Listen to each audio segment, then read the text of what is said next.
Let me tell you a story.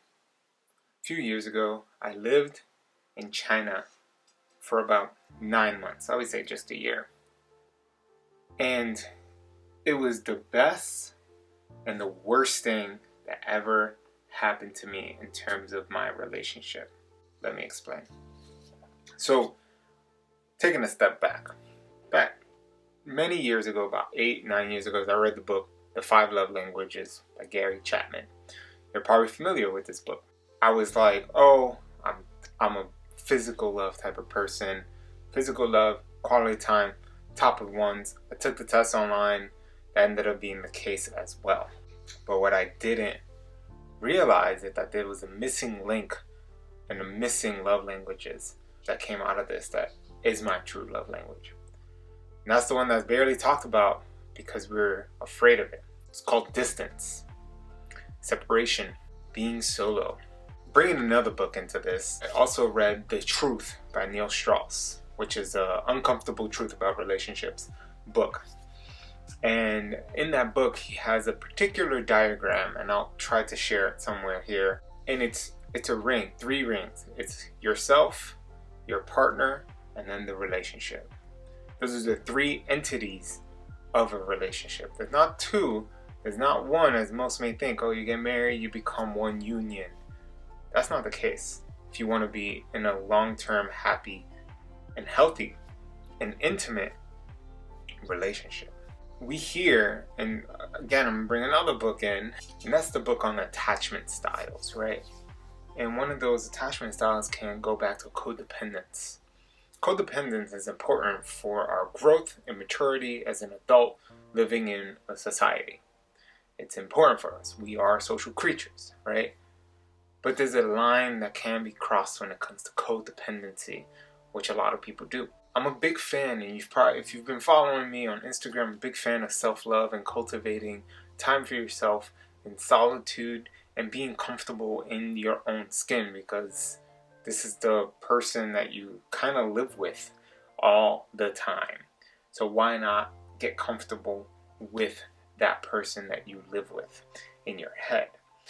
And it's important because when you do spend this time away from your partner, it's vital that you do that and you do something that you like to do, right? I started a practice last year that I take about 2 to 3 days in solitude to be alone with my thoughts, with a notebook to take notes on those thoughts, and maybe even a book to support me and giving me some writing prompts or whatever the case may be. Last year I used the book Love Yourself Like Your Life Depends on It by Kamal Ravikant. And currently I got this idea to make this video because I'm reading Esther Perel's first book, Mating in Captivity. And in there, I'm going to read a quote that she said that I've been talking about.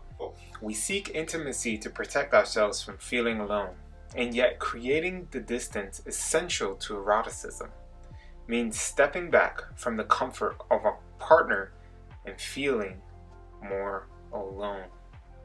The idea of us as a union cultivating our separate selves, finding hobbies that we both don't agree with. Something that I do, for example, is work out by myself.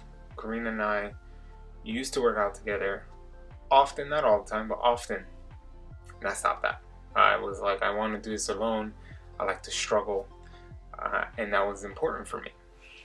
Now, moving on, in this separation that we do counterbalances the fact that you spend so much time together. I mean, especially in COVID. If you're in a relationship right now and you live with your partner, you're probably with them all the time. Or even if you don't live with your partner, you're probably with them all the time. And that is good because us as humans, once again, we love to be with people. But at the same time, we need to cultivate that sense of separateness, of opposite. So spending time with maybe friends, if you don't want to spend time alone, spending time doing something outside, whether that's with coworkers, people you know, especially in this COVID time, it can be quite challenging, but finding your people that you can do this with separate from your partner. And that's kind of the biggest part about this chapter in the book and what she talks about.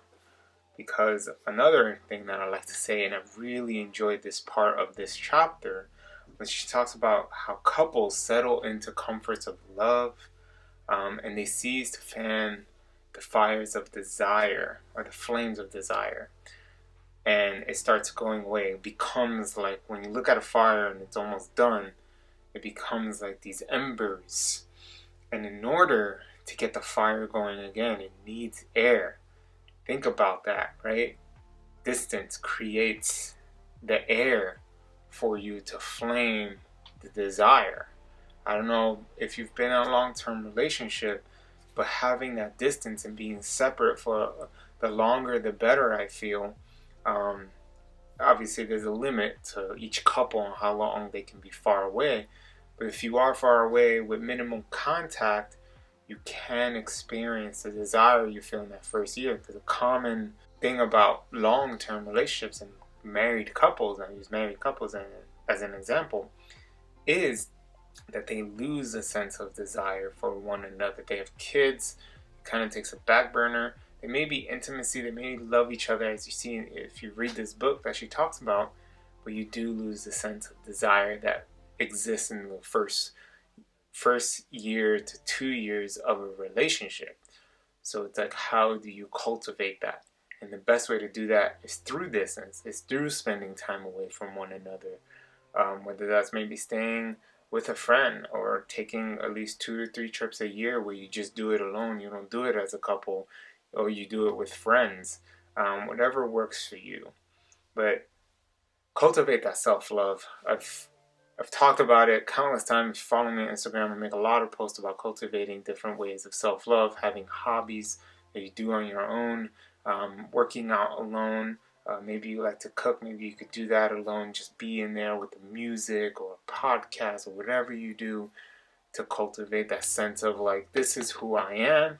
I am my own person. And then you kind of bring that back together as a union, and it can create success and desire and eroticism, as Esther Perel mentions, in your relationship.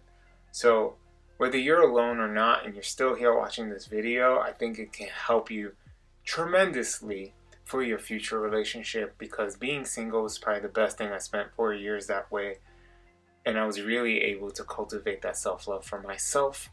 And once I became that, I stopped doing what I used to do in my relationships, which was be codependent. If we were not together, we were always pretty much on the phone, and if we weren't on the phone, we were always texting each other. So I'm able to now separate myself. If I don't talk to my partner for 2 days, that's okay, and it should be okay. Obviously check in, hey, I'm safe, but it should be okay. So with that, I'm just going to end the video here. I'd really love to hear your comments, your questions in the comment section below. Please hit that like button, subscribe to the channel to get more amazing content like this. And as always, stay kind, stay dangerous. Much love, y'all.